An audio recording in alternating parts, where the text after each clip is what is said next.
Hi and welcome to FPL Domino, a channel for FPL managers and anyone looking to get into FPL. If your inner voice asks the question, what is FPL? Then this video is definitely for you.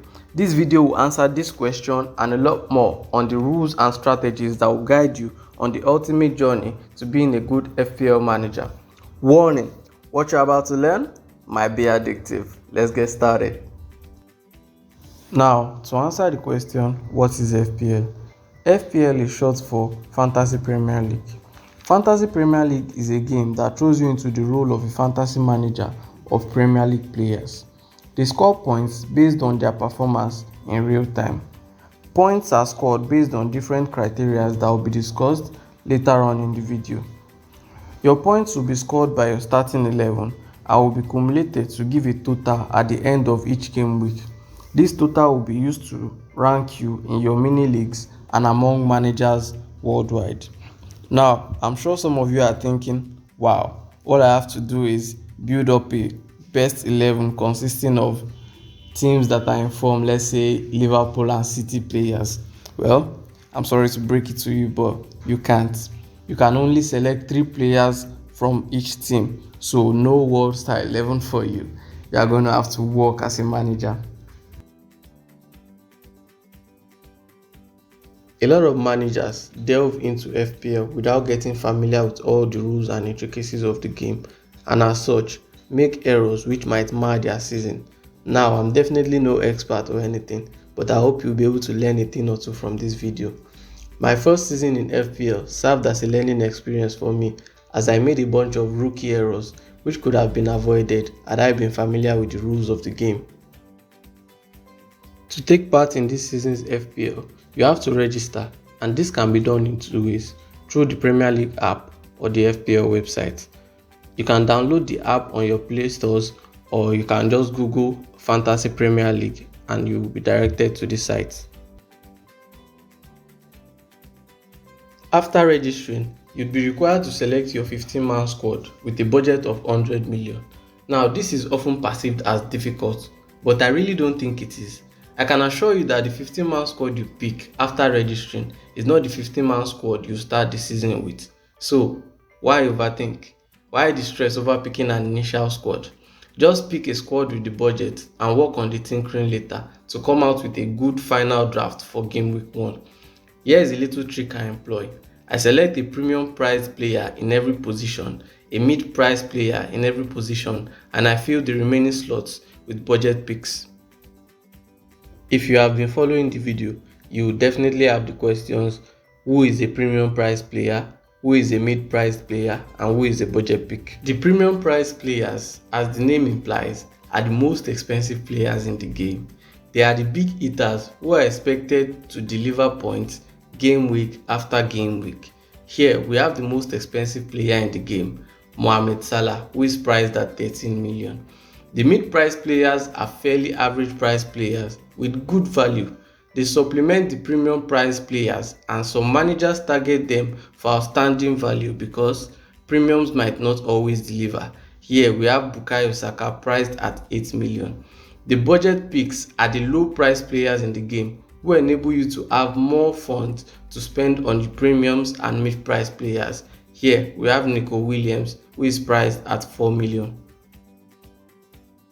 After selecting your squad, you have to get familiar with the rules of the game. The rules are pretty much the same this season, with the exception of the unlimited free transfer period due to the FIFA World Cup in Qatar. The unlimited free transfer period starts after the game week 16 deadline on Saturday 12th November and ends on the game week 17 deadline, which is Monday 26th December. This is a period where you'll be afforded the freedom to do over your squad without taking any point deductions or using any of your chips. You might be wondering what chips are. You can say they are an ace up your sleeves. They are little cheats that can give you an edge over the rest of the pack if played correctly. Now, you might not regard them as cheats because all managers have them, but they are cheats. The difference is in the timing and application of each chip. There are 4 chips in FPL, namely the triple captain, the bench boost, the free hit, and the wild card. The triple captain chip is pretty straightforward. This chip multiplies the points tally of your captain by 3 for a single game week. You only get one triple captain chip per season. The bench boost chip allows you to gain points from all your 15 players. It means the points scored by players on your bench for that game week get added to your game week total score. You only get one bench boost per season. The free hit chip allows you to change your entire squad without taking any point deductions for a single game week. Yes, for a single game week. After the week of your free hit, your team returns to its previous state and you only get one free hit chip per season. The wildcard is similar to the unlimited free transfer period which you'll be getting for the first time this season. It enables you to make unlimited transfers throughout a game week. You get 2 wildcard chips per season, one for the first half of the season and one which becomes active in the second half of the season. Some might ask what the difference is between the free hit and the wildcard. The free hit only allows you to change your team for a single game week. After the game week in which you activated your free hit, your team returns to its normal state. For the wildcard, your wildcard team is your new team. It does not go back to the team you had before you activated your wildcard. Let's talk about transfers.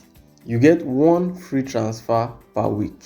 Yes, you are able to transfer in a player without getting any point deduction every week.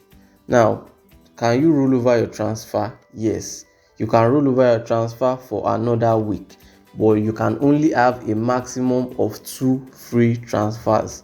A lot of people think they can just roll over the transfer. Okay, I don't make any transfers from game week 1 to game week 5, meaning I'll have 5 free transfers. No, the maximum number of free transfers you can have is 2.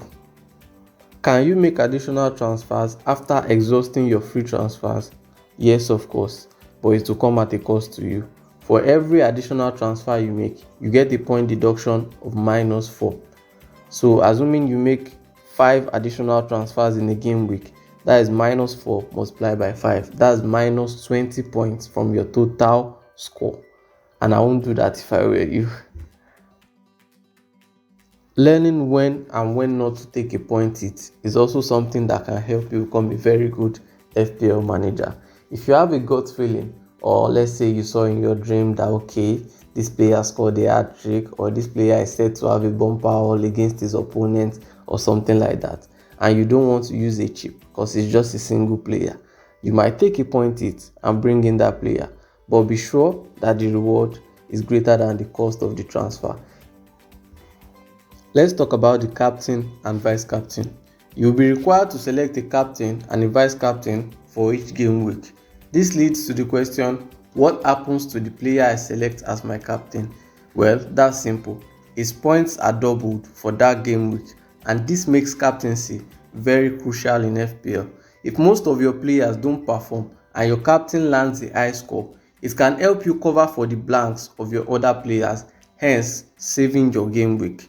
In the event that your captain does not participate in his match, your vice captain takes the reins and has his scores doubled. So selecting a good vice captain is equally important. Now, moving on to points, which might be regarded as the basis of the game. Points are scored by players based on different metrics for each position. There are points awarded for clean sheets, goals, assists, saves, yellow card, red card, even own goals, and they vary based on the position of the players. Let's take goals for example. A keeper or defender gets 6 points for scoring a goal. A midfielder gets 5 points for scoring a goal, and a striker gets 4 points for scoring a goal. Assist points are the same for all positions, 3 points for getting an assist. Clean sheets only apply to goalkeepers, defenders, and midfielders.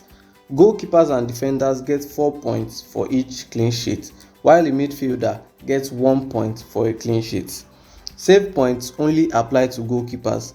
They get 1 point for every 3 shots saved. A yellow card attracts a point deduction of -1 for a player in any position. A red card attracts a whopping -3 points deduction for a player in any position. An own goal carries a point deduction of -2. I will consider it best practice to avoid players who are prone to cards or own goals. A player gets 1 point for starting a match and another point if the player is on the pitch past the 60-minute mark. In the event of a penalty, a goalkeeper gets 5 points for making a penalty save, and a player gets a -2 point deduction for a penalty miss. Penalties scored attract the normal goal points depending on the player's position. Now let's talk about bench arrangement. This is something that is not widely known. A lot of managers do not give much thought to the arrangement of players on their bench. There are 4 bench slots, 1 for the goalkeeper and 3 for players. In the event that your goalkeeper doesn't feature, he is replaced with the goalkeeper on your bench in a straight swap. It's a bit different for the players. Under normal circumstances, if a player in your starting 11 does not feature in his match, such player is replaced by the player in the first slot of your bench. If 2 players do not feature, slots 1 and 2 are used, and if 3 players do not feature, slots 1, 2 and 3 are used in that order. There is an exception to this rule though, and that comes to play in the case of defenders.